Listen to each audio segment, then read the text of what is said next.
খালেদা জিয়ার জীবন মৃত্যু সন্ধিক্ষণে জানিয়ে বিদেশে চিকিৎসার আহ্বান বিএনপির। আইনে কোনো সুযোগ নেই, সাফ জবাব আইনমন্ত্রী।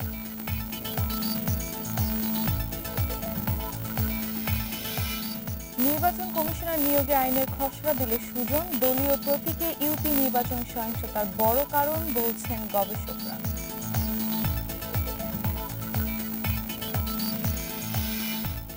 2 ডিসেম্বর থেকে এবারের এইচএসসি পরীক্ষাও হচ্ছে 3 বিষয়ে। প্রশ্ন ফাঁস ঠেকাতে 25 নভেম্বর থেকে বন্ধ কোচিং সেন্টার।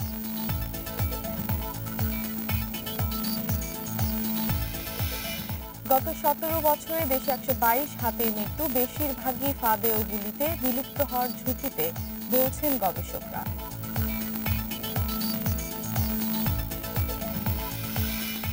মিরপুরে পাকিস্তানের বিপক্ষে প্রথম টি-20 শুরু আজ দুপুর 2টায়। তরুণদের নিয়ে ঘুরে দাঁড়ানোর প্রত্যয় মাহমুদুল্লাহ। স্বাগত সকাল 9টার 1 ঘন্টা বিরতির ইন্ডিপেন্ডেন্ট সংবাদে, সাথে আছি মুজাহিদুল ইসলাম এবং আমি ফারহান আলম। শুনছিলেন শিরোনাম, এবার বিস্তারিত। হাসপাতালে ভর্তি বিএনপির চেয়ারপারসন খালেদা জিয়া এখন জীবন মৃত্যুর সন্ধিক্ষণে বলে দাবি করেছেন দলটির মহাসচিব মির্জা ফখরুল ইসলাম আলমগীর। রাজনীতির বাইরে গিয়ে অবিলম্বে তার বিদেশে চিকিৎসার ব্যবস্থা করতে সরকারের প্রতি আহ্বান জানান তিনি। এদিকে চেয়ারপারসনের বিদেশে চিকিৎসার দাবিতে শনিবার গণ অনশন কর্মসূচি ঘোষণা করেছে বিএনপি। শারীরিক অসুস্থতা নিয়ে তৃতীয় দফায় হাসপাতালে BNP chairperson Khaleda Zia. Arthritis, diabetes, kidney, দাঁত ও চোখের সমস্যা সহ নানা জটিলতার মধ্যেই গত এপ্রিলে করোনায় আক্রান্ত হন তিনি। 2 দফায় হাসপাতালে ছিলেন প্রায় 3 মাস। এ অবস্থায় বেশ কিছুদিন ধরে উন্নত চিকিৎসার জন্য তাকে বিদেশে নিতে সরকারের প্রতি দাবি জানিয়ে আসছে দল ও তার পরিবার। বৃহস্পতিবার চেয়ারপারসনের গুলশান কার্যালয়ের সংবাদ সম্মেলনে আবারও একই দাবি জানান বিএনপি মহাসচিব। বিদেশে চিকিৎসা ইস্যুতে আইনমন্ত্রীর যুক্তি ভিত্তিহীন বলেও দাবি করেন মির্জা ফখরুল। বিদেশে চিকিৎসার দাবিতে আগামী 20 নভেম্বর 2021 সকাল 9টা থেকে বিকাল 4টা পর্যন্ত ঢাকায় কেন্দ্রীয়ভাবে এবং সারা দেশে মহানগর ও জেলা পর্যায়ে গণ অনশন কর্মসূচি পালনের জন্য আমি সবাইকে আহ্বান জানাচ্ছি। এবং এখন এটা সরকারের উপর নির্ভর করছে যে তারা দেশের বেগম খালেদা জিয়াকে বাইরে চিকিৎসার জন্য সুযোগ দেবেন কি দেবেন না। এর আগে জাতীয় প্রেস ক্লাবে এক আলোচনা সভায় মির্জা ফখরুল অভিযোগ করেন খালেদা জিয়াকে কারাগারে পর্যাপ্ত চিকিৎসা না দেয়ায় এখন তার শারীরিক সমস্যা বেড়েছে। দেশের বেগম খালেদা জিয়া আজকে জীবন মৃত্যুর সঙ্গে তিনি সংগ্রাম করছেন। এই নেত্রীকে বাঁচানোর জন্য হায়াত তো আল্লাহ হাতেই, তার সর্বাত্মক যে প্রচেষ্টা, সেই প্রচেষ্টা গ্রহণ করবার জন্য আমরা প্রয়োজনে আমাদের জীবন পর্যন্ত উৎসর্গ করব। রাজনৈতিক প্রতিহিংসার কারণে বিএনপি চেয়ারপারসন সুচিকিৎসা থেকে বঞ্চিত বলেও দাবি করেন বিএনপি নেতারা। এর সঙ্গে রাজনীতিকে নিয়ে আসবেন না। মাহমুদ শরীফ, ইন্ডিপেন্ডেন্ট নিউজ, ঢাকা। চিকিৎসার জন্য খালেদা জিয়াকে বিদেশে নিতে এবারে সংসদে দাবি জানালেন বিএনপির সংসদ সদস্যরা, কিন্তু আইনে এর কোনো সুযোগ নেই বলে অধিবেশনে সাফ জানিয়ে দিয়েছেন আইনমন্ত্রী আনিসুল হক। সবাইকে আইন দেখারও পরামর্শ দেন তিনি। চলতি সংসদের 15তম অধিবেশন চলছে। বৃহস্পতিবার সকাল 11টায় স্পিকার শিরিন শারমিন চৌধুরীর সভাপতিত্বে শুরু হয় অধিবেশন। পয়েন্ট অফ অর্ডারে বিএনপির সংসদ সদস্য জিএম সিরাজ প্রধানমন্ত্রীর কাছে চিকিৎসার জন্য খালেদা জিয়াকে বিদেশে পাঠানোর দাবি জানান। না হলে বিএনপির সংসদ সদস্যদের পদত্যাগের হুঁশিয়ারি দেন। অন্তত মানবিক কারণে দেশের সাবেক প্রধানমন্ত্রীকে 2-1 দিনের মধ্যে জামিন দিয়ে বিদেশে পাঠানো হোক, নচেত কিছু একটা হয়ে গেলে এর দায়ভার আজীবন আওয়ামী লীগকে বহন করতে হবে মাননীয় স্পিকার। এই কারণে আমাদের দলীয় সিদ্ধান্তে এমন হতে পারে যে ম্যাডামের যদি চরম অবস্থা চলে যায় তাহলে হয়তো এই পার্লামেন্টে আমাদের থাকা সম্ভব না হতে পারে মাননীয় স্পিকার। এই বক্তব্যের জবাবে তাৎক্ষণিক ফ্লোর নেন আইনমন্ত্রী। বলেন, এরই মধ্যে প্রধানমন্ত্রীর মানবিক বিবেচনায় খালেদা জিয়ার সাজা স্থগিত করা হয়েছে, দেশেই তার চিকিৎসা দেওয়া হচ্ছে। এর বাইরে আইনে আর কোনো সুযোগ নেই। একজন সাজাপ্রাপ্ত যার সাজা স্থগিত রেখে তাকে মুক্তি দেওয়া হয়েছে 401 ধারা, সেই 401 ধারায় কোনো প্রভিশন নাই যে একটা নিষ্পত্তিযোগ্য বা নিষ্পত্তিকৃত আবেদনকে আবার পুনর্বিবেচনা করার। আইনটা দেখলেই হয়, আইনের মধ্যে এই সুযোগ নাই। ওনারা আমাকে যত খুশি গালি দিতে পারেন, কিন্তু তাতে আমার কিছু আসে যায় না। আমি আইন মোতাবেক চলবো। এদিকে গৃহ নির্মাণে হাউস বিল্ডিং ফাইন্যান্স কর্পোরেশন থেকে ঋণ প্রাপ্তিতে সরকারি কর্মকর্তাদের সাথে সাধারণ মানুষের ব্যাপক বৈষম্য করা হচ্ছে বলে আপত্তি জানানো হয়েছে সংসদে। প্রথম গ্রেডভুক্ত কর্মকর্তারা 20 বছর মেয়াদী এই ঋণ নিয়ে বাড়ি নির্মাণ কিংবা ফ্ল্যাট কিনতে পারেন। তো এই সুযোগটা শুধুমাত্র সরকারি কর্মকর্তাদের জন্য উন্মুক্ত না রেখে সব মানুষকেই বা অন্য পেশার মানুষদেরকেও এইটার সুযোগ নিয়ে আসা উচিত। বৃহস্পতিবার সংশোধিত Bangladesh house building finance corporation bill 2021 এবং পর্যটন শিল্প বিকাশে ট্যুর অপারেটর এবং ট্যুর গাইড নিবন্ধন ও পরিচালনা বিল 2021 সংসদে পাশ হয়। Zahidul Bashar, independent news, Dhaka. নির্বাচন কমিশন গঠনে শীঘ্রই আইন করা সম্ভব নয় বলে জানিয়েছেন আইনমন্ত্রী আনিসুল হক। তবে আইনটি করতে সরকার আগ্রহী বলে জানান তিনি। বৃহস্পতিবার রাতে বেসরকারি সংস্থা সুশাসনের জন্য নাগরিক সুজনের এ সংক্রান্ত আইনের খসড়া গ্রহণ করে এসব কথা জানান আইনমন্ত্রী। বর্তমান কমিশনের মেয়াদ শেষ হচ্ছে আগামী বছরের ফেব্রুয়ারির মাঝামাঝি। এর আগে নির্বাচন কমিশন গঠনে খসড়া আইনের একটি রূপরেখা নিয়ে সুজনের সম্পাদক ডক্টর বদিউল আলম মজুমদার নেতৃত্বে ডক্টর শাহদ্দিন মালিক, অধ্যাপক রোবায়েত ফেরদৌস সহ 6 সদস্যের প্রতিনিধি দল আইনমন্ত্রীর সঙ্গে তার বাসভবনে দেখা করেন। এ সময় আইনমন্ত্রী জানান, নির্বাচন কমিশন গঠনে একটি আইন করার চিন্তাভাবনা রয়েছে সরকারের। সেক্ষেত্রে সুজনের দেয়া খসড়া সহায়তা হবে। এটি নিয়ে সংশ্লিষ্টদের সঙ্গে আলোচনা করবেন বলেও জানান আইনমন্ত্রী। আইন করার ব্যাপারে কিন্তু আমাদের মধ্যে কোনো ভিন্ন মত নাই, কিন্তু এই আইনটা এইবার করা যাবে কিনা সেখানে অবশ্যই প্র্যাকটিক্যাল আসপেক্ট থেকে আমি পরিষ্কারভাবে আপনাদেরকে বলছি, সেখানে একটু ভিন্ন মত আছে এবং আমি মনে করি যে এই সময়ের মধ্যে এই আইনটা করা যাবে না। মূল উদ্দেশ্য হলো যাতে একটা আইন হয়, সঠিক আইন হয় এবং সঠিক আইনের মাধ্যমে সঠিক ব্যক্তিরা যাতে নিয়োগ পান, যাতে আমাদের নির্বাচনটা একটা সঠিক নির্বাচন হয় যার মাধ্যমে আমাদের গণতান্ত্রিক ব্যবস্থাটা এগিয়ে যায়। দলীয় প্রতীকে ইউনিয়ন পরিষদ নির্বাচন করাকে সহিংসতার অন্যতম প্রধান কারণ মনে করছে কোনো বেসরকারি গবেষণা প্রতিষ্ঠান। তবে এই মত একেবারে ভিত্তিহীন মনে করছে আওয়ামী লীগ। স্থানীয় সরকার গবেষকও একে সহিংসতার কারণ হিসাবে অস্বীকার করছেন। ইউনিয়ন পরিষদ নির্বাচনের দ্বিতীয় ধাপ শেষে চলছে তৃতীয় ধাপের প্রচার। 28 নভেম্বর অনুষ্ঠিত হবে এই নির্বাচন। এরই মধ্যে ভোট নিয়ে সহিংসতায় প্রাণ গেছে অন্তত 47 জনের। হামলার শিকার বা আহত হয়েছেন কয়েক হাজার মানুষ। ইউনিয়ন পরিষদের মতো নির্বাচনে কম বেশি সহিংসতা নতুন কিছু নয়, এমন মত দিলেও নির্বাচন ও স্থানীয় সরকার নিয়ে কাজ করা কোনো বেসরকারি সংস্থার দাবি, এই নির্বাচনে দলীয় প্রতীকের ব্যবহার সহিংসতার অন্যতম প্রধান কারণ। দলীয় প্রতীকের নির্বাচনের ফলে মারামারি, দলবাজি একবারে গ্রামে গ্রামে ঘরে ঘরে চলে গিয়েছে।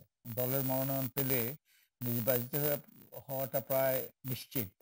তাই দলের মধ্যে একে অপরকে ল্যাং মারার চেষ্টা করছে, তাদেরকে মাঠছাড়া করার চেষ্টা করছে। তবে এই মতকে সরাসরি নাকচ করছে এই নির্বাচনে অংশ নেওয়া রাজনৈতিক দলগুলোর মধ্যে প্রধান আওয়ামী লীগ। দলীয়ভাবে মনোনয়ন দিলে যেমনি একটা মোটামুটি শৃঙ্খলার জায়গাটা মানে ফিরে আসে, সেটা হয়তো তুলনামূলক বিচারে আমরা যতটা প্রত্যাশা করি ততটা হয় নাই। মার্কার জন্য এই বিবাদ বিসংবাদ হচ্ছে, এই ব্যাপারটি একেবারেই ঠিক না। কারণ এটা আমাদের স্থানীয় নির্বাচনের আবহমানকালেরই একটা চিত্র। স্থানীয় সরকার ও নির্বাচন গবেষকও দলীয় প্রতীককে সহিংসতার কারণ মনে করছেন না। দলীয় প্রতীকের প্রশ্ন আসেন লোকাল গভর্নমেন্টে। দলীয় প্রতীকের কারণে ভায়োলেন্স হচ্ছে, দলীয় প্রতীকটা উইথড্র করে নিলে ভায়োলেন্স হবে না, এটা আমি টোটালি বিশ্বাস করি না। কারণ দলীয় প্রতীক দিয়ে যে প্রবলেমটা হচ্ছে, এটা আওয়ামী লীগের নিজের প্রবলেম, এটা দলের প্রবলেম, এটা সমাজের প্রবলেম না। তিনি আরো বলেন, পুরোপুরি সহিংসতামুক্ত নির্বাচন খুবই কঠিন। তবে চলমান পরিস্থিতি থেকে মুক্তি পেতে সরকারের সদিচ্ছা ও নির্বাচন সংশ্লিষ্ট প্রতিষ্ঠানগুলোর গণতন্ত্রায়নের বিকল্প নেই। শাহাদাত স্বপন, ইন্ডিপেন্ডেন্ট নিউজ, ঢাকা। মাদারীপুরের কালকিনিতে ইউপি নির্বাচনে পরাজিত নারী সদস্য প্রার্থীর স্বামীকে হাতুড়ি পেটা করেছে দুর্বৃত্তরা।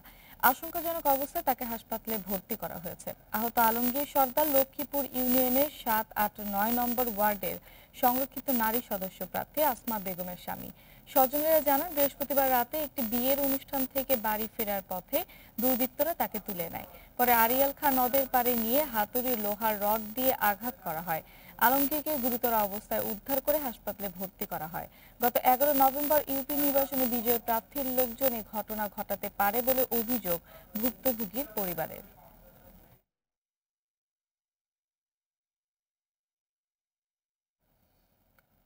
এইচএসসি ও সমমানের পরীক্ষা শুরু হচ্ছে আগামী 2 ডিসেম্বর।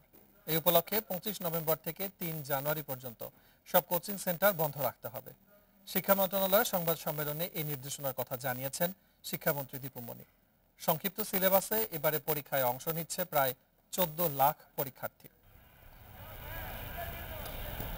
করোনার প্রকোপ বাড়ায় গত বছর এইচএসসি পরীক্ষা নেওয়া হয়নি, তবে এবার পরিস্থিতি অনেকটা নিয়ন্ত্রণে আসায় ডিসেম্বরে অনুষ্ঠিত হচ্ছে পরীক্ষা।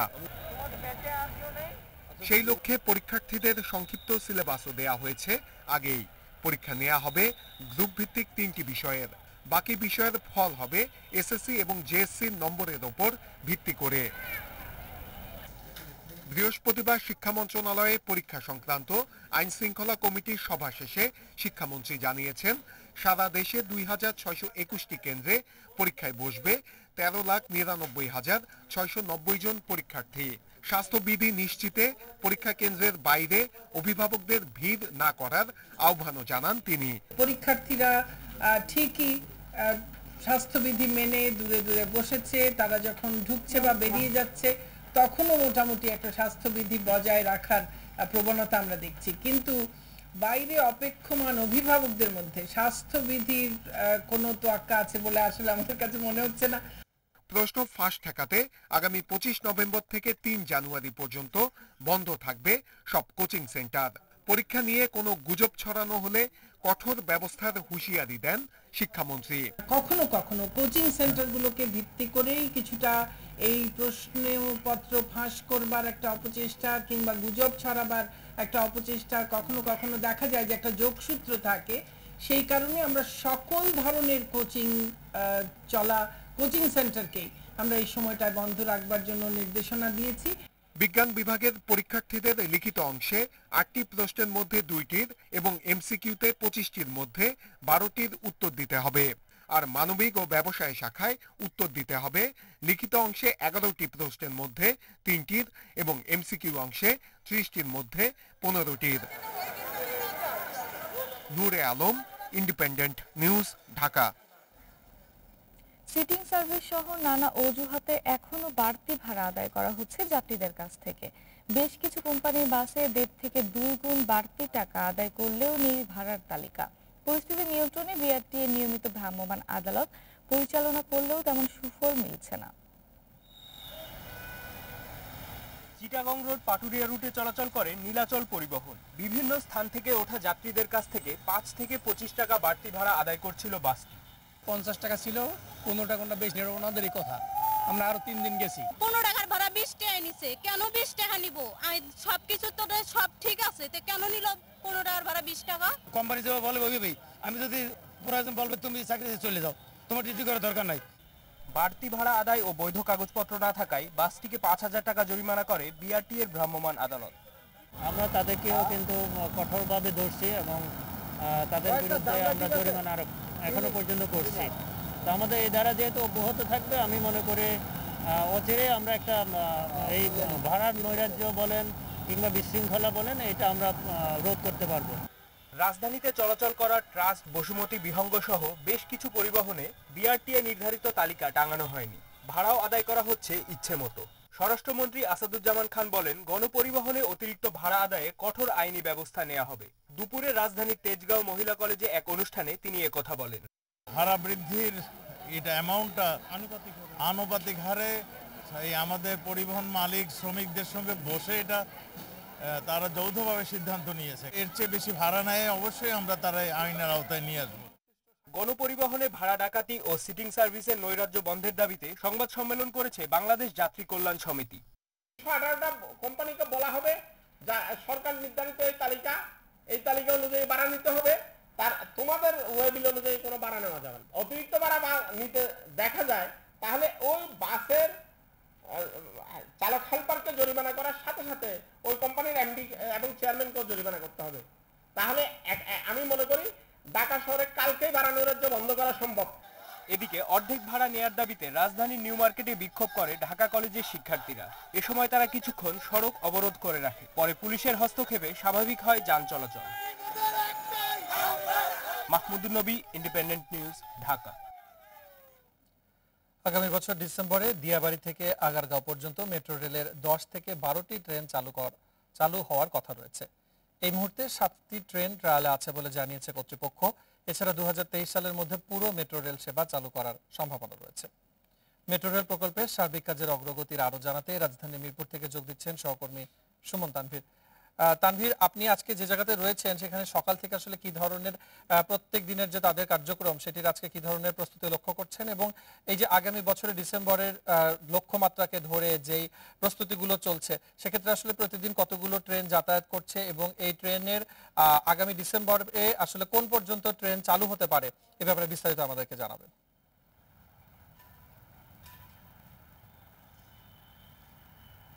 আর কিন্তু মাত্র 13 মাস, এই 13 মাস পরেই স্বপ্নের মেট্রো রেল কিন্তু যাত্রা শুরু করবে আমাদের এই রাজধানীর বুকে। এবং এখন যে পর্যন্ত অর্থাৎ যতটুকু পর্যন্ত টার্গেট নিয়ে মূলত আগানো হচ্ছে সেই শেষ স্টেশনটাই আমরা এখন দাঁড়িয়ে, অর্থাৎ আগারগাঁ পয়েন্টে। আপনার দিয়াবাড়ি থেকে এই আগারগাঁ পয়েন্টে এই 9টি স্টেশন পর্যন্তই প্রথম ধাপে হচ্ছে চালু করার কথা, এবং এই যে টার্গেটটা নেওয়া হয়েছে যে ডিসেম্বরের মধ্যে চালু হবে সেই কাজের অগ্রগতি দেখতেই কিন্তু আমরা সকালে এখানে এসেছি। এবং আমরা দেখছি যে আজকে শুক্রবার হলেও সকাল 8টা থেকে কিন্তু কর্মীরা নেমে গিয়েছেন এবং তার আগের শিফটে যারা ছিলেন তারা কিন্তু 5টা পর্যন্ত কাজ করেছেন এবং তারপরেই কিন্তু আবার 8টা থেকে শুরু করেছেন এই কর্মীরা কাজ করতে, এবং এইভাবে কিন্তু দিনরাত তারা কাজ করছেন। এবং করোনার সময়ও কিন্তু তারা আসলে বসেছিলেন না। এই যে যারা সংশ্লিষ্ট যারা দায়িত্বপ্রাপ্ত আছেন তাদের সঙ্গে আমরা কিন্তু কথা বলেছি, গতকালও কথা বলেছি, আজকেও কথা বলেছি। তারা যেটি বলছেন যে এই দিয়াবাড়ি থেকে আগারগাঁ পর্যন্ত কিন্তু মূল প্রজেক্টের কিন্তু এরই মধ্যে প্রায় 90% কাজ শেষ হয়ে গেছে, অর্থাৎ কোনো রকম সন্দেহের অবকাশ তারা দেখছেন না।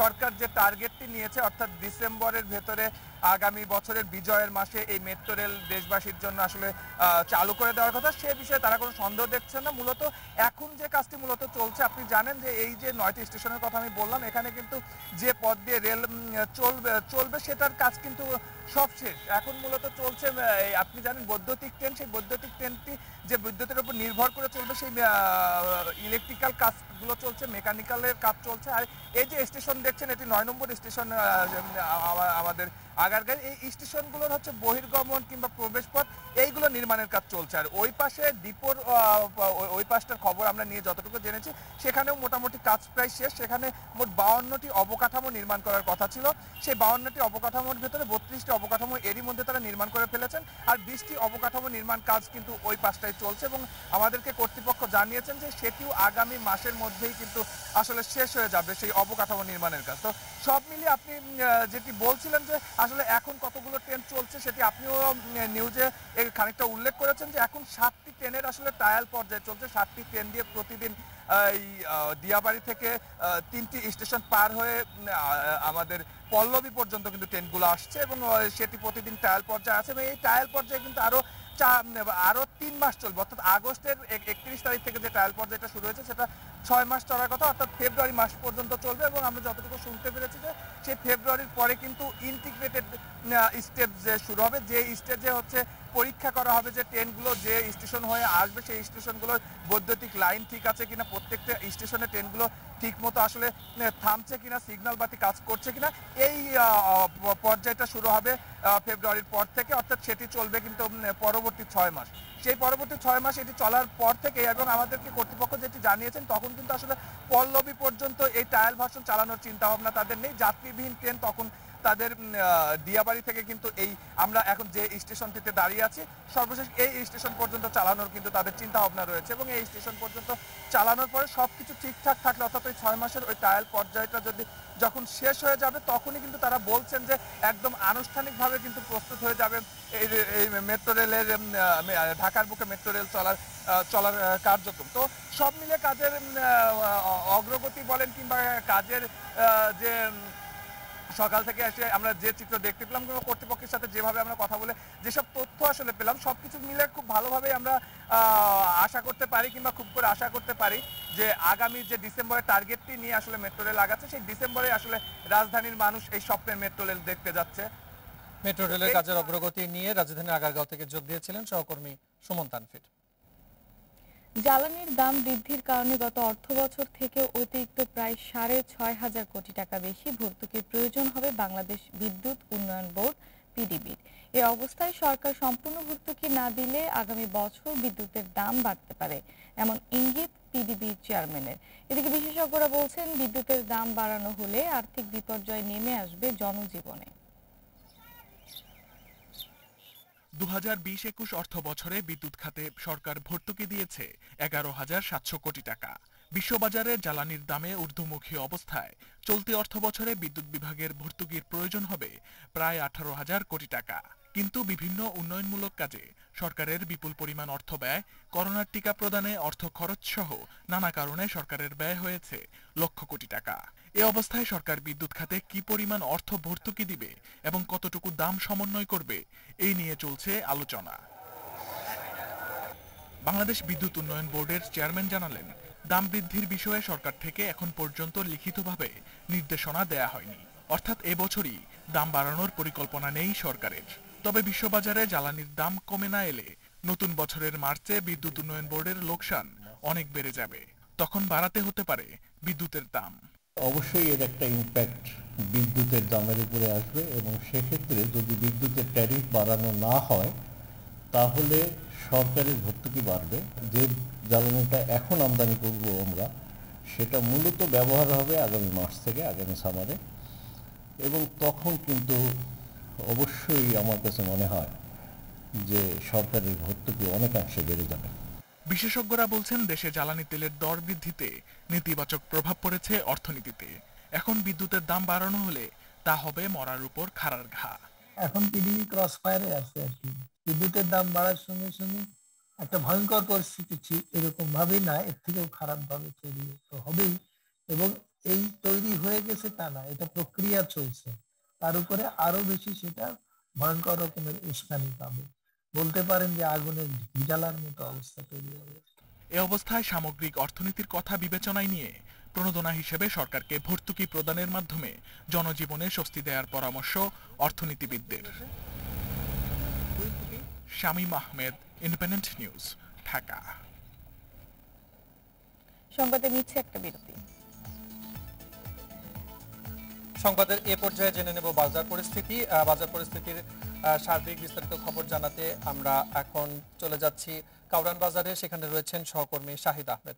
যে বিষয়টি জানতে চাইব শাহিদ, যে রাজধানীর কাঁচা বাজারে সব ধরনের শীতকালীন সবজির দাম কিন্তু এখন কমার কথা, সেক্ষেত্রে আসলে কি ধরনের দেখছেন? এছাড়া গত সপ্তাহের মতো চাল, চিনি এবং তেলের দাম একই রকম রয়েছে কিনা সে ব্যাপারে আমাদেরকে জানাবেন, এবং আসলে বাজার নিয়ন্ত্রণের ক্ষেত্রে কোনো ধরনের পদক্ষেপ কি এখন পর্যন্ত কোনো কিছু গ্রহণ করা হয়েছে কিনা, বিস্তারিত জানান।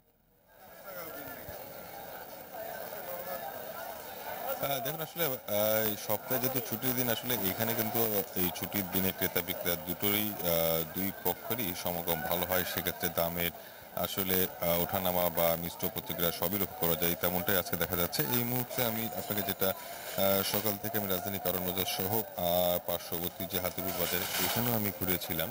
তবে সবকিছু মিলায় কিন্তু স্বস্তি অস্বস্তি দুটারই খবর আছে। যদি আপনাকে প্রথমে স্বস্তির খবরটা দিয়ে শুরু করি, যেহেতু শীতকালীন মৌসুম, শীতকালীন যে সবচেয়ে বেশি সবজি হয় এই মৌসুমে, সেটা কিন্তু কিছুটা হলেও প্রতিফলন লক্ষ্য করা যাচ্ছে রাজধানী কারণ বাজারে সহ অন্যান্য বাজারে। কারণটা হচ্ছে সরবরাহটা ভালো। গত সপ্তাহে আমরা যেটা দেখেছিলাম, যে সবজির সরবরাহটা ছিল, এই সপ্তাহে সরবরাহটা আরও বেশি, যার প্রভাবও পড়ছে দামের ক্ষেত্রে। অর্থাৎ গত সপ্তাহে যে দামটা ছিল তার থেকে এই আজকে দামটা কিন্তু তুলনামূলকভাবে একটু কমে বিক্রি হচ্ছে।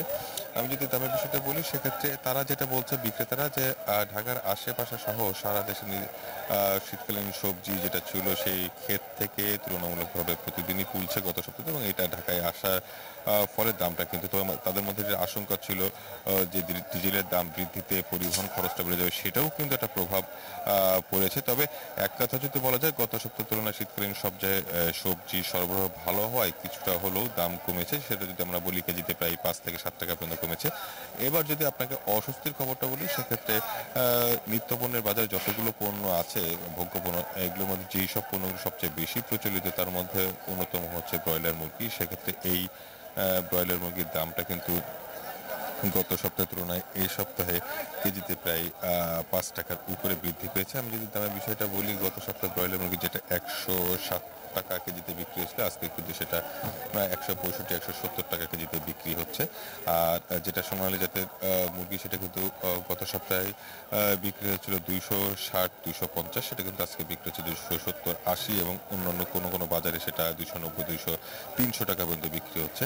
বিক্রেতারা বলছে যে মাঝখানে সপ্তাহে কমার পরেও আবার দামটা বৃদ্ধির পেছনে তারা যেটা বলছে, শীতকালীন সময় রোগবালা একটু বেশি হয়, সেক্ষেত্রে অনেক খামার থেকে পর্যাপ্ত সরবরাহ আসছে না, বিধায় এই সরবরাহ কমের কারণে দামটা একটু বাড়তি। যদিও এই অভিযোগ বা এই যুক্তি কোনোভাবেই যারা ক্রেতা ভোক্তা তারা কিন্তু মানতে নারাজ। তারা যেটা বলছে, সবচেয়ে যে সাধারণ অভিযোগ বা সাধারণ যে যুক্তি, সেটা হচ্ছে সরবরাহ কমের এই অজুহাতে তারা দামটা বাড়াচ্ছে। আর যদি আপনাকে তেল, ডাল, চিনির কথা বলি, অর্থাৎ চিনি নির্ধারিত দামে 2 মাস হয়ে গেলেও পাওয়া যাচ্ছে না, আর তেলের দামটা কিন্তু সাধারণ মানুষ অর্থাৎ কমবে এই ধরনের আশা এক প্রকার ছেড়েই দিয়েছে, যেটা 155 থেকে 160 টাকা লিটার প্রতি বোতলজাত লিটার বিক্রি হচ্ছে। মূলত এক কথা যদি আপনাকে বলি, সবজির সরবরাহ ভালো হলো, দামটা তুলনামূলক একটু কমের দিকে। তবে ব্রয়লার মুরগির দামটা গত সপ্তাহের তুলনায় এই সপ্তাহ বাড়তি। মূলত এই ছিল রাজধানীর কাঁচা বাজার থেকে সর্বশেষ।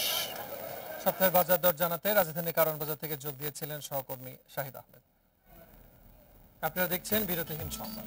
এরপর আরো থাকছে সংবাদে। চট্টগ্রামে 10 মাসে পুলিশের 27 সদস্য চাকরিচ্যুত, আরো 50 জনের তদন্ত, মাদক, নারী নির্যাতন সহ নানা অভিযোগ।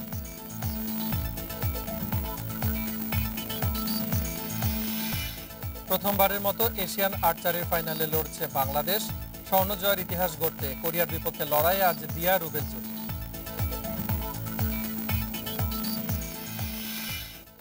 ডোপ টেস্টে পজিটিভ, যৌতুক ও নারী নির্যাতন, শৃঙ্খলা পরিপন্থী কাজে জড়ানো সহ নানা অভিযোগে 10 মাসে চট্টগ্রাম মেট্রোপলিটন পুলিশের 27 সদস্য স্থায়ী চাকরিচ্যুত হয়েছেন।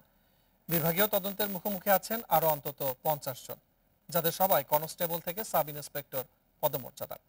অপরাধের বিষয়ে জিরো টলারেন্সের এই উদাহরণ সব পর্যায়ের সদস্যদের জন্য করা উচিত বলে মনে করছেন বিশ্লেষকরা। চলতি বছরের জানুয়ারি থেকে অক্টোবর পর্যন্ত 200 পুলিশ সদস্যকে ডোপ টেস্টের আওতায় এনেছে চট্টগ্রাম মেট্রোপলিটন পুলিশ। তাদের মধ্যে পজিটিভ হন 11 জন। বিস্তারিত তদন্ত শেষে এরই মধ্যে 6 জনকে চাকরিচ্যুত করা হয়েছে। বাকি 5 জনের বিরুদ্ধে বিভাগীয় মামলা চলছে। শুধু মাদক গ্রহণ নয়, পারিবারিক ও ব্যক্তিগত অপরাধে আদালত কর্তৃক সাজাপ্রাপ্ত, বাহিনীর শৃঙ্খলা বহির্ভূত কাজে জড়িয়ে চাকরি হারিয়েছেন সিএমপির আরও 21 জন। কর্তৃপক্ষ বলছে, পুলিশ সদস্যদের অপরাধের বিষয়ে কঠোর পথেই হাঁটছেন তারা। আমাদের গোয়েন্দা তৎপরতা বা আমাদের মনিটরিংটি অত্যন্ত নিবিড়। এটি আশা করি সবার কাছে এটি, আমাদের সদস্যদের কাছে এটি বার্তা যাবে যে আমরা নজরদারি বাড়াচ্ছি এবং আমরা এই বিষয়ে কোনো ছাড় দেব না। একই সময়ে গুরুদণ্ড ছাড়াও সিএমপিতে আরও অর্ধশত পুলিশ সদস্যকে পদাবনতি, সার্ভিস বুকে ব্ল্যাক পয়েন্ট, বেতন বৃদ্ধি, রহিত করার মতো শাস্তির আওতায় আনা হয়েছে। বিশ্লেষকরা বলছেন, এই ধরনের শাস্তি অন্যদেরও সতর্ক হওয়ার বার্তা দেবে। ওই সদস্য তার যেমন জীবনটা নিরাপদ হয়েছে, কারণ তার অস্ত্র ছিল, অন্যদিকে যাদের জীবনে সে নিরাপত্তা বিধান করবে তাদেরকেও তাদের জীবনে নিরাপদ হয়েছে। একই সাথে ভবিষ্যতে এই ধরনের কাজ যেন না হয়, কেউ যেন করার সাহস না পায়, সেজন্য এটা একটা ডেটারেন্ট এফেক্ট। ভবিষ্যতে পুলিশ সদস্যরা যাতে নতুন করে অপরাধে না জড়ায়, সেজন্য নিয়মিত কাউন্সেলিং এর উদ্যোগের কথা জানিয়েছে কর্তৃপক্ষ। কিছু ব্রিফিং সেশন থাকে, আমাদের ঊর্ধ্বতন কর্তৃপক্ষের নির্দেশনাগুলো সেখানে আমরা তাদেরকে বলে থাকি। এর পাশাপাশি আমরা আভ্যন্তরীণভাবে আমাদের মধ্যে ওয়েলফেয়ার সূচক কিছু কর্মকাণ্ড করে থাকি।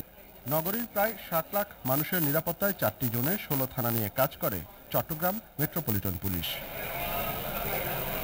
অনুপম শীল, ইন্ডিপেন্ডেন্ট নিউজ, চট্টগ্রাম। রাজধানীতে প্রায় ৮০,০০০ মানুষের জন্য পাবলিক টয়লেট মাত্র একটি, যা প্রয়োজনের তুলনায় একেবারেই অপ্রতুল। টাকা বরাদ্দ থাকা সত্ত্বেও জায়গার সংকটে পাবলিক টয়লেট নির্মাণ করা যাচ্ছে না, ফলে দুর্ভোগে পড়তে হচ্ছে পথচারীদের, বিশেষ করে নারীদের। এমন অবস্থা থেকে উত্তরণের জন্য সিটি কর্পোরেশন বিভিন্ন সংস্থার কাছে জায়গা চেয়েছে। শাহজালাল বিমানবন্দরের ঠিক উল্টো পাশে এই পাবলিক টয়লেটটি সংস্কার কাজ হয়নি বেশ কয়েক বছর, তাই অনেকটাই ব্যবহার অনুপযোগী হয়ে পড়েছে। রাজধানীতে প্রায় ২ কোটি মানুষের বসবাস। ২ সিটি কর্পোরেশন ও বিভিন্ন এনজিওর পাবলিক টয়লেটের সংখ্যা ২৫০-র মতো, অর্থাৎ প্রায় ৮০,০০০ মানুষের জন্য পাবলিক টয়লেট মাত্র একটি। সেগুলোর সবই আবার ব্যবহার উপযোগী নয়। বিপদে পড়লে যে আপনি কোথাও যাবেন সেই ব্যবস্থা আমাদের দেশে নাই, কিন্তু আশা করি যে ভালো ব্যবস্থা হোক, সবার জন্য, পরিবেশের জন্য হোক, সুন্দর হোক। এমন তো নাই কে এই দুইটা মানে কষ্ট করে যাওয়া হয়। সব জায়গা তো পাই না, কিছু কিছু স্টপেজ আছে সেখানে আমরা পাই, সেখানে টয়লেটে গেলে দেখা যায় নোংরা অবস্থা, ৫ টাকা ১০ টাকা নেয় এইভাবেই। ব্রিটিশ টয়লেট অ্যাসোসিয়েশনের সুপারিশ অনুযায়ী ৫ মিনিটের হাঁটা রাস্তার দূরত্বে থাকা উচিত একটি পাবলিক টয়লেট। বিশ্ব টয়লেট দিবস উপলক্ষে রাজধানীর একটি হোটেলে আয়োজন করা হয় এই সেমিনার। আলোচনায় উঠে আসে পাবলিক টয়লেটের সেবার মান বৃদ্ধি ও সংখ্যা বাড়ানোর বিষয়টি। পরে উত্তর ঢাকার মেয়র আতিকুল ইসলাম জানান, জায়গা সংকটের কারণে তৈরি হচ্ছে না পাবলিক টয়লেট। সিটি কর্পোরেশন থেকে ৬৩টি টয়লেট আমরা করেছি এবং যদি জমি পাই আমাদের হাতে আর ৩৫টি টয়লেট করার জন্য সে ফান্ড কিন্তু আছে। আমি অনুরোধ করব বিভিন্ন ল্যান্ড ডেভেলপার যারা আছেন, বিভিন্ন দোকান মালিক যারা আছেন, তারাও যদি আমাদেরকে আপনাদের জায়গার মধ্যে কোনো জায়গা দেন, আমরা আমাদের নিজস্ব ফান্ড দিয়ে কিন্তু টয়লেটটা করে দিতে পারি। রাজধানীতে পাবলিক টয়লেট ও বর্জ্য স্থানান্তর কেন্দ্র বানানোর জন্য বিভিন্ন সরকারি সংস্থাকে জায়গা দেওয়ার আহ্বান জানান ডিএনসিসি মেয়র। বন ইবনে কামাল, ইন্ডিপেন্ডেন্ট নিউজ, ঢাকা। এবারে অনুকূল আবহাওয়া আর রোগবালাই কম হওয়ায় আমনের ফলন ভালো হয়েছে, গত বছরের তুলনায় বেশি। ভালো দাম পেলেও কৃষি উপকরণের দাম বাড়ায় লাভ কম, দাবি চাষিদের। এবছর দেশে আমন ধানের গড় ফলনের লক্ষ্যমাত্রা বিঘায় 16.5 মণ নির্ধারণ করে কৃষি সম্প্রসারণ অধিদপ্তর। তবে ফলন হয়েছে বেশি। ধান কাটা মারাই প্রাথমিক পর্যায়ে থাকলেও এখনই বিঘায় গড়ে পাওয়া যাচ্ছে 18 মণ পর্যন্ত। জাত ও অঞ্চলভেদে বিঘায় 24 মণ পর্যন্ত ধান পাওয়ার আশা করছেন কৃষি বিভাগের কর্মকর্তারা। গড় ফলন জাতীয় ফলন হলো 16.5 মণ পার বিঘায়, কিন্তু এখন ফলন হচ্ছে 15 থেকে 22 মণ পর্যন্ত। টোটাল ধান কাটা শেষ হলে আশা করতেছি ফলনটা এভারেজ 18 মণ ইনশাল্লাহ হবে। ভালো ফলন ও দাম পেলেও কৃষি উপকরণের মূল্য বাড়ায় উৎপাদন খরচ বেড়েছে, তাই লাভ হচ্ছে না, দাবি চাষিদের। গত বছরের কাছে হলো আপনার 900 950, এবছর 1100 10-20, ধানও বেশি, আগামীর থেকে এবছর ফলনও বেশি। বেশি হয়ে লাভ হচ্ছে না, যেহেতু সারের দাম বাড়তি। 750 টাকা সার এখন 1200 টাকা, 750 টাকা টিএসপি এখন 1650 টাকা। এবার দেশে 4,18,27,500 বিঘায় আমন চাষের লক্ষ্যমাত্রা নির্ধারণ করা হয়। সেখানে 3,22,500 বিঘা জমিতে অতিরিক্ত চাষ হয়েছে। আর লক্ষ্যমাত্রা 39,52,06,000 মণ ধরা হলেও আরও বেশি ফলনের আশা কৃষি কর্মকর্তাদের। Hasibur Rahman, independent news, Nandigram, Bogura. বজ্রপাতে প্রাণহানি ও ক্ষয়ক্ষতি কমাতে আধুনিক প্রযুক্তি নিয়ে আসছে সরকার। 40 মিনিট আগে 10 মাইল পর্যন্ত পূর্বাভাস দিতে সক্ষম ডিভাইস আনা হচ্ছে স্পেন থেকে। হটজোনে 723টি আশ্রয় কেন্দ্র নির্মাণ ও মোবাইল অ্যাপের মাধ্যমে সতর্ক করার ব্যবস্থা নেওয়া হচ্ছে বলেও জানিয়েছে দুর্যোগ ব্যবস্থাপনা ও ত্রাণ মন্ত্রী।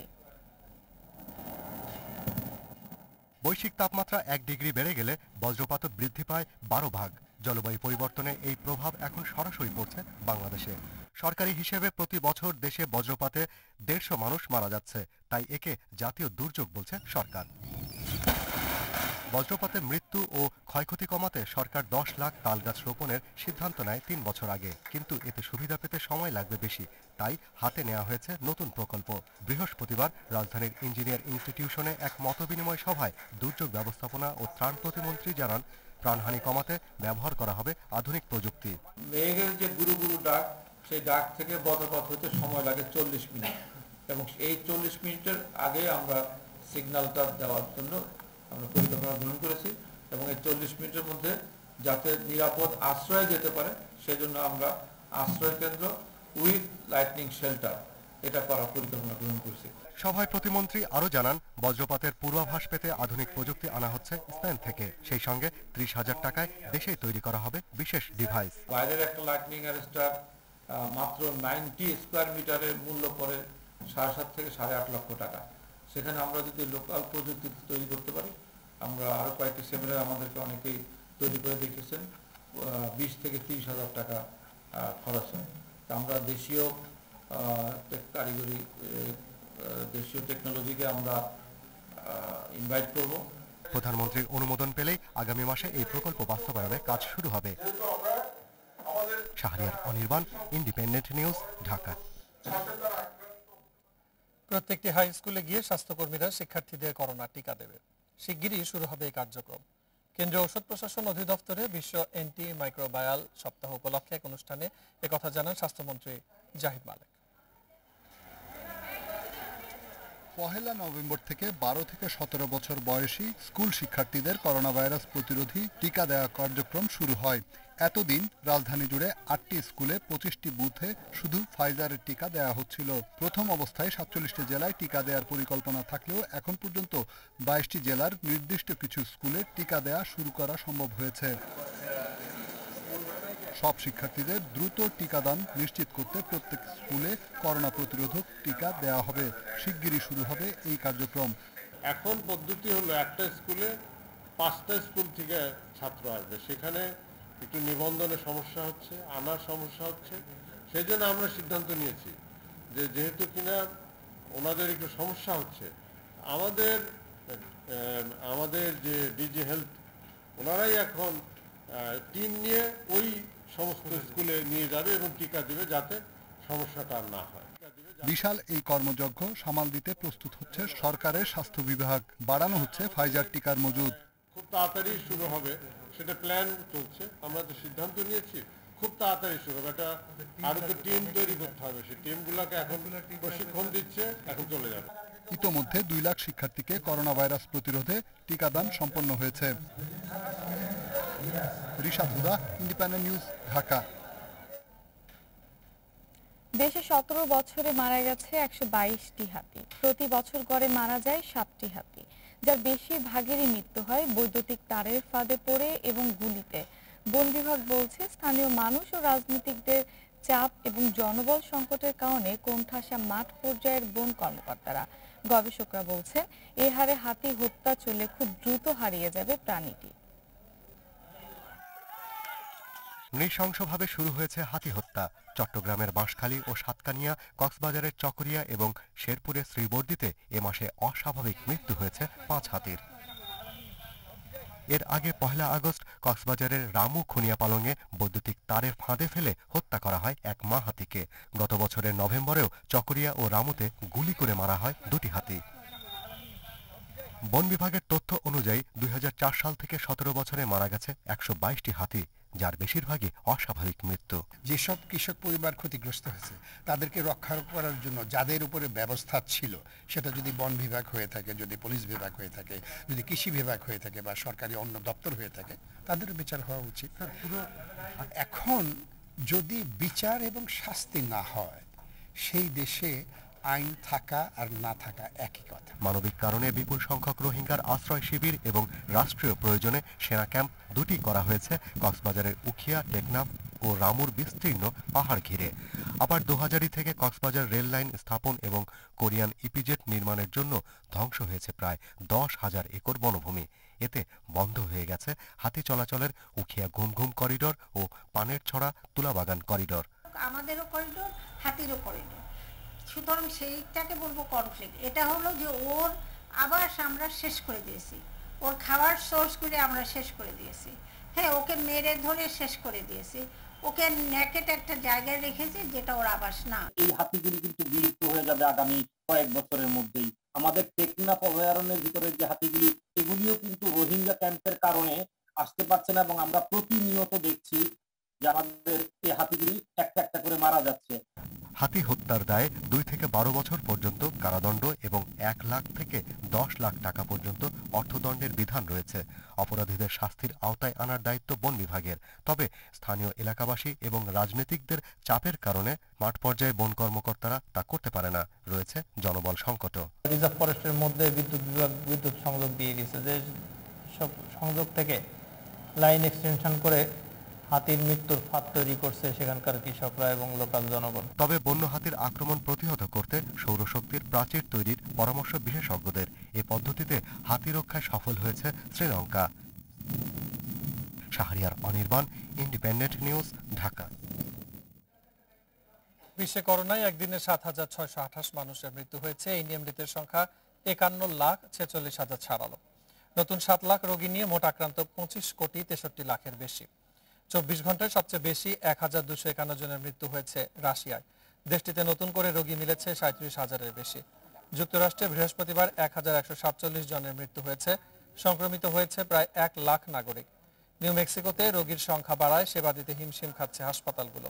জার্মানিতে একদিনে রেকর্ড 64,164 জনের করোনা শনাক্ত হয়েছে। নতুন করে দেশটিতে প্রাণ গেছে 261 জনের।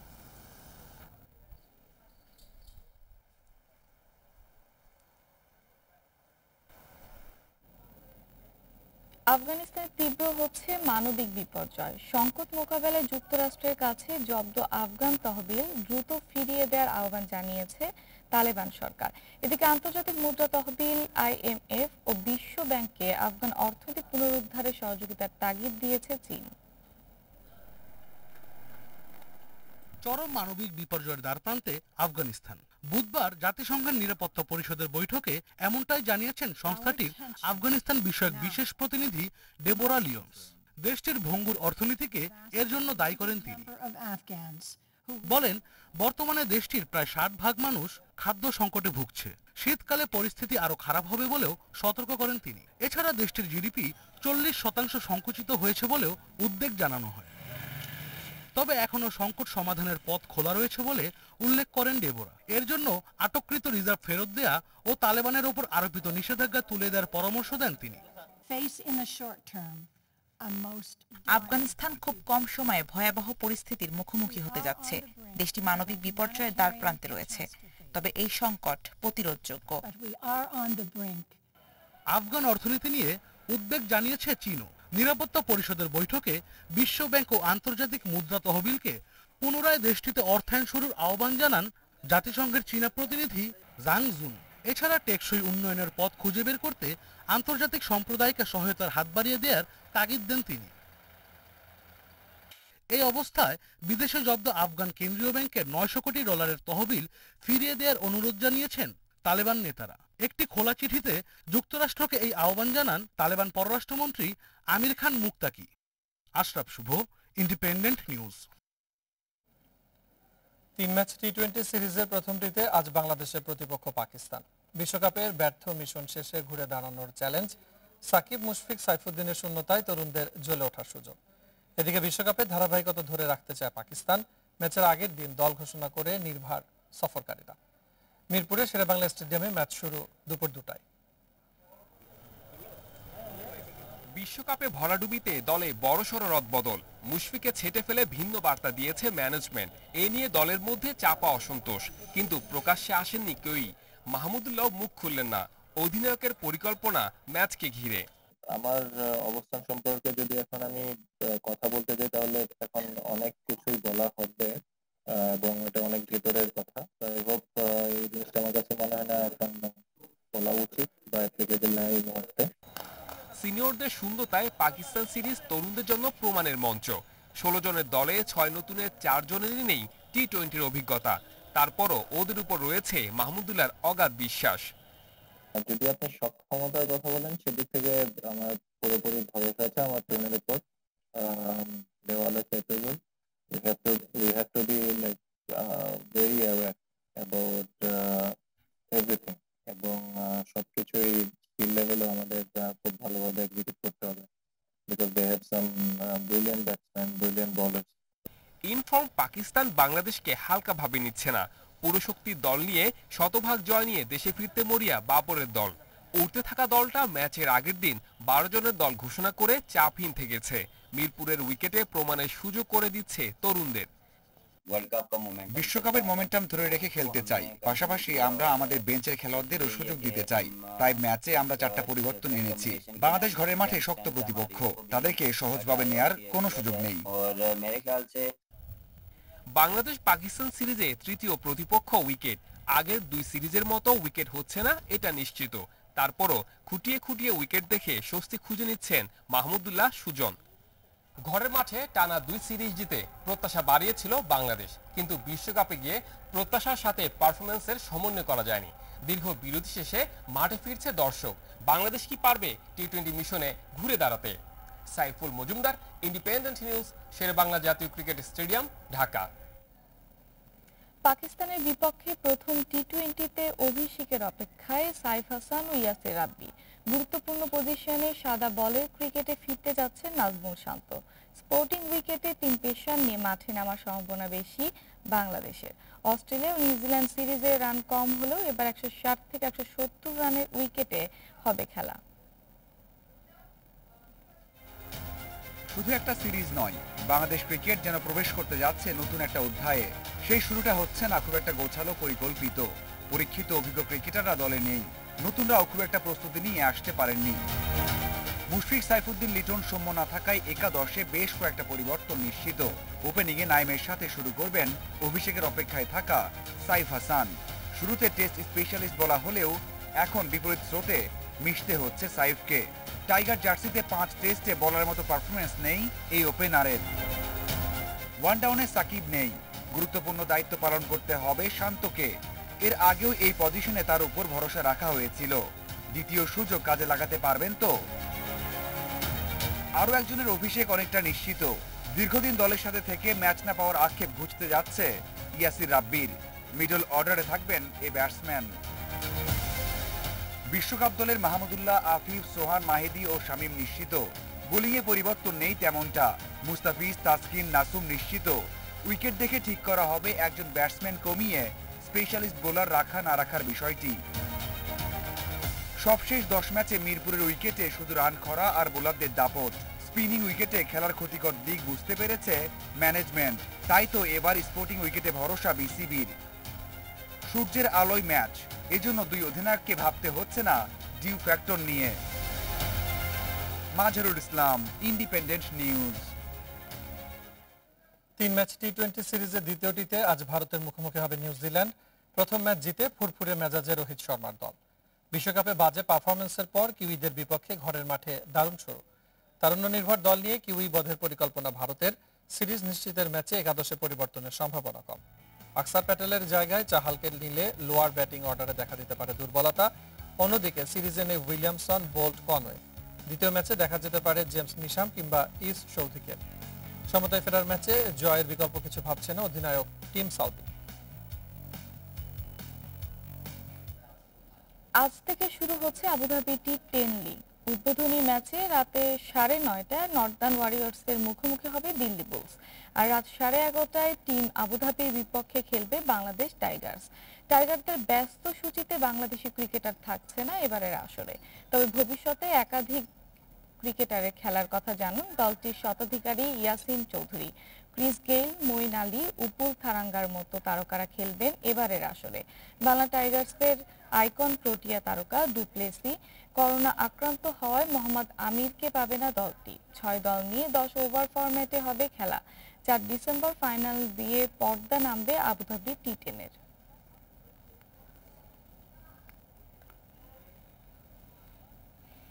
এশিয়ান আর্চারির শেষ দিনে ইতিহাস গড়ার দিন বাংলাদেশের।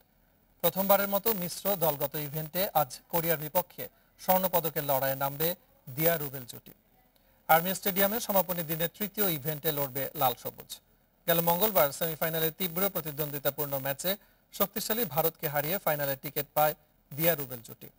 দলগত ইভেন্টের হাত ধরেই প্রথমবারের মতো স্বর্ণপদক ঘরে তোলার আশা লাল সবুজদের। আর্মি স্টেডিয়ামে সকাল 10টায় শুরু হবে স্বর্ণপদকের লড়াই। এর আগে এশিয়ান আর্চারিতে কোনো পদক না থাকলেও এবারের আসরে 2টি ব্রোঞ্জ পদকই সর্বোচ্চ অর্জন বাংলাদেশের।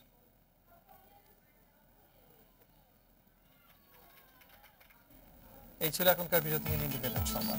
ইন্ডিপেন্ডেন্ট টেলিভিশনে সব খবর দেখতে চোখ রাখুন ফেসবুক, ইউটিউব এবং টুইটারে। ধন্যবাদ সবাইকে।